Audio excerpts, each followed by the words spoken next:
Well, today I thought it would be fun to make up some little radishes for the dolls. Stay tuned and see how fun and easy this project is.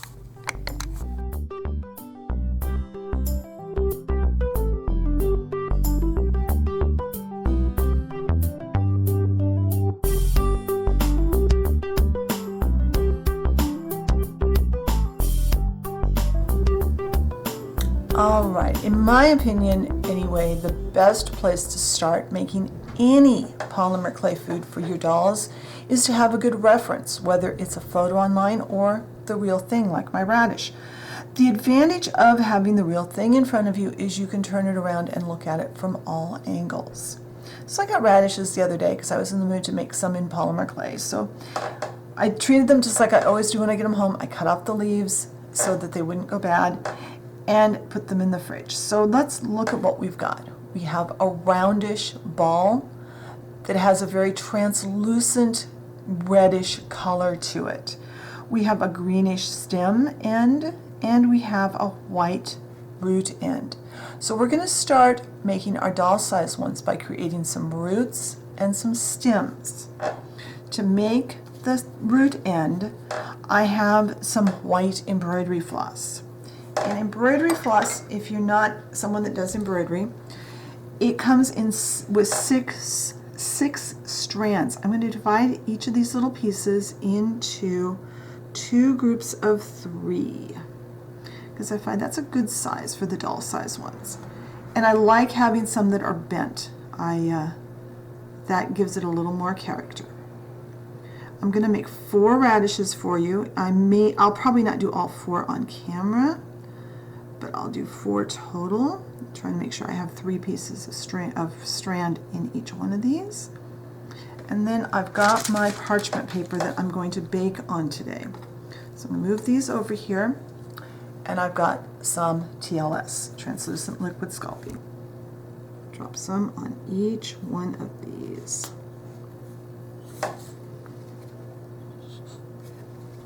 I should have had this sitting upside down.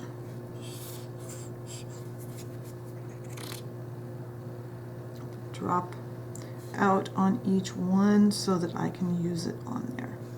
All right.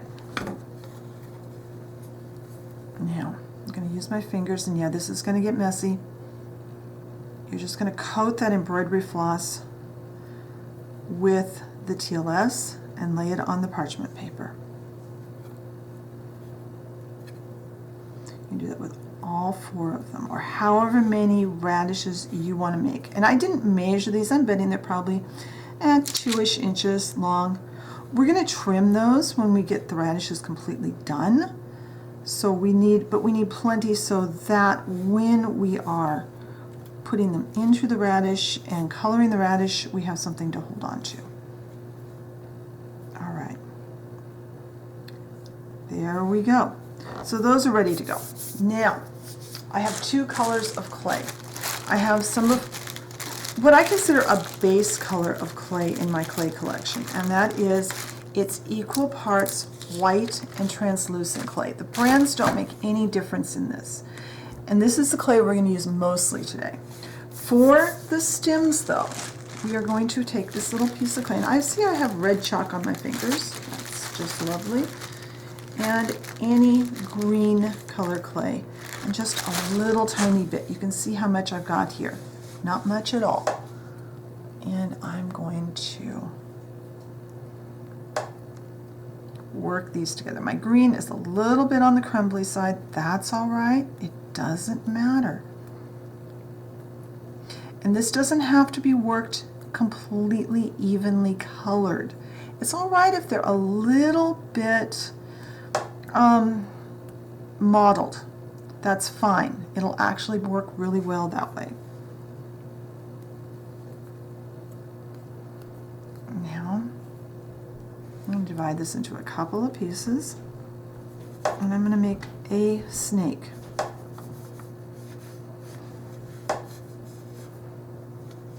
And I'm going to make another snake.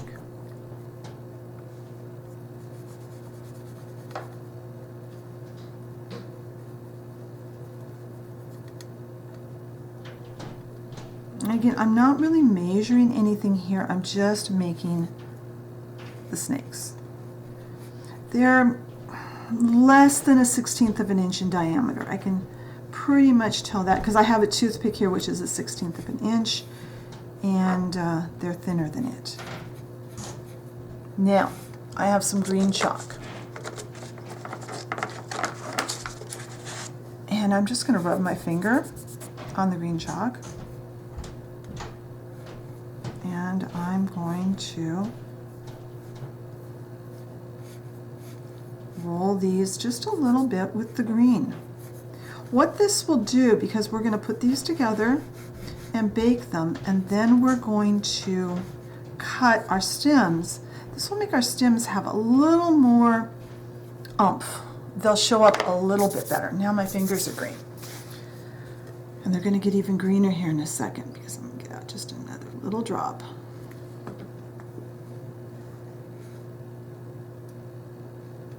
I don't want a lot. I'm just putting a little bit because I need to get these to smush together. And I did a couple of radishes earlier to see what I needed to change from what I had done for my dollhouse size ones.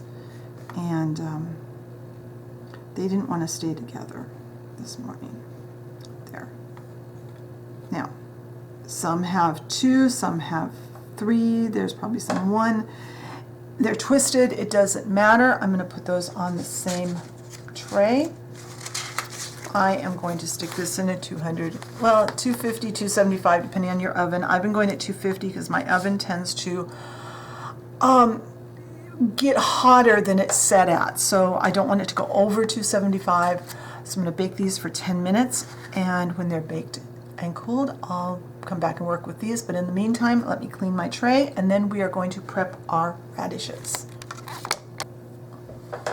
All right, I have a bit more of that white translucent mixture of clay, and I just made kind of a log here, and I'm going to cut some pieces. I'm going to make 1 ball for each radish that I'm going to make.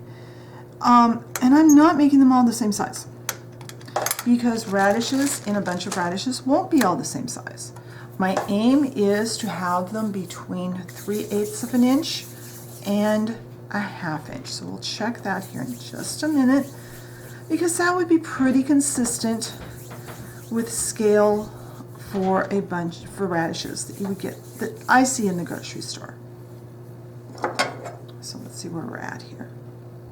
Now this one, that one's about 13/32 of an inch. That one's about 7/16. Right about the same. That one's a little bit below a 1/2. So those are fine. Now I've got some toothpicks. Any toothpicks will work. I was cleaning out a bin and had a bunch of these decorative ones that had gotten loose, so I stuck them in my toothpick bin. I have a tub of toothpicks I keep on my work surface.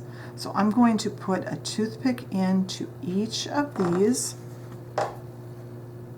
and I'm going to let these set for about 15 minutes at least, maybe longer, because I'll probably go and eat lunch, so it'll probably be even longer than that. But the reason I want to let this sit is it will allow this clay to firm up. The translucent clay is very, very soft. If you work with it too much, it's going to be really difficult to work with. So I am going to let this sit. It will allow the clay to firm up. That will also allow my pieces that I'm baking to cool to room temperature, so I'll be able to use them better. And we will move on to our next step once that is all accomplished. So I'll be right back. All right, these are all baked and cooled, and now they're nice. They'll work really well for what we want to do. Our first step is going to be to cut this piece into some chunks. And I don't want huge chunks, but I want something big enough that it can go into my radishes. There. I always make too much. All right, now I'm going to take 1 radish off, and I've got my bottle of TLS here. And I've got a toothpick I've been using for TLS. So I'm going to dip some TLS and put it down in that hole on one end. going to take one of these bundles of stems. And you can put them in as far as you want. You can have them sticking out however far you think they should stick out. Then I'm going to take some TLS on the other end.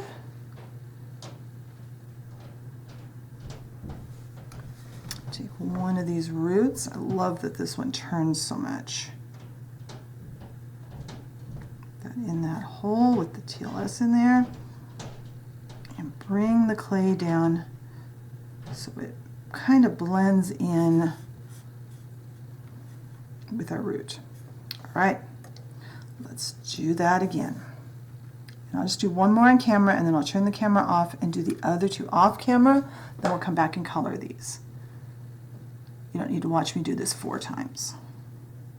But I thought I would show you twice just in case you missed it the first time. Put that in there.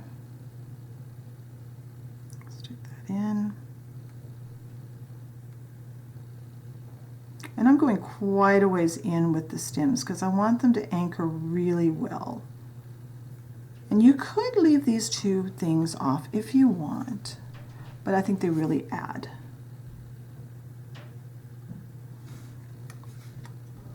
Another one of these. Stick that in there. And again, use your fingers. Kind of roll that. And radishes come in different shapes. If you want yours more round, you can work on making them more round. You can work on making them more oval shaped, however shaped you want yours. So I'm going to turn the camera off. I'm going to go ahead and finish the other 2 up, get some photos as I do, and then I'll come back and we will put some color on. All right, I have those all put together, and now we've got a handle to work with. We've got our radishes starting to look like radishes. So now we're going to color them. We want to achieve a color similar to this. And I tried a couple of different combinations over the last few weeks when I was making radishes, and I found that some red chalk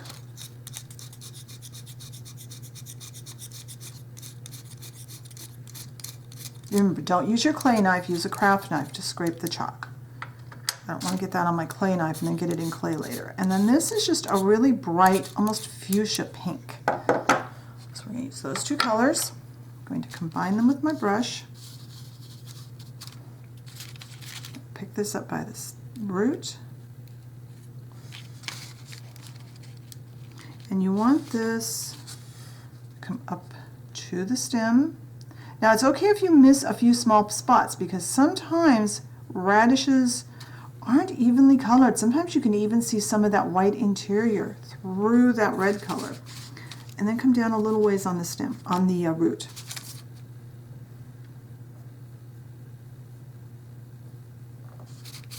And this, like a lot of times when we're chalking things, this gets really, really messy. That's okay. It washes off pretty well. Be sure and wash your brush since this is such a bright color.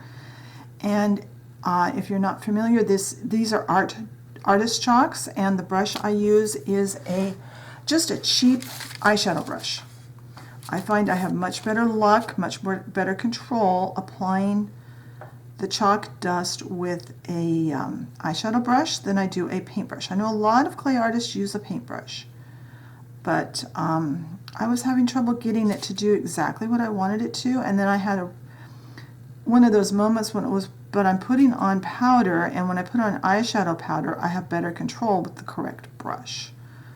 So I tried an eyeshadow brush and was in love. It worked so much better. But we're going to chalk these up, and then they need to bake. These are probably better baked for about 20 minutes at the recommended temperature, simply because they are getting close to a 1/2 inch in diameter.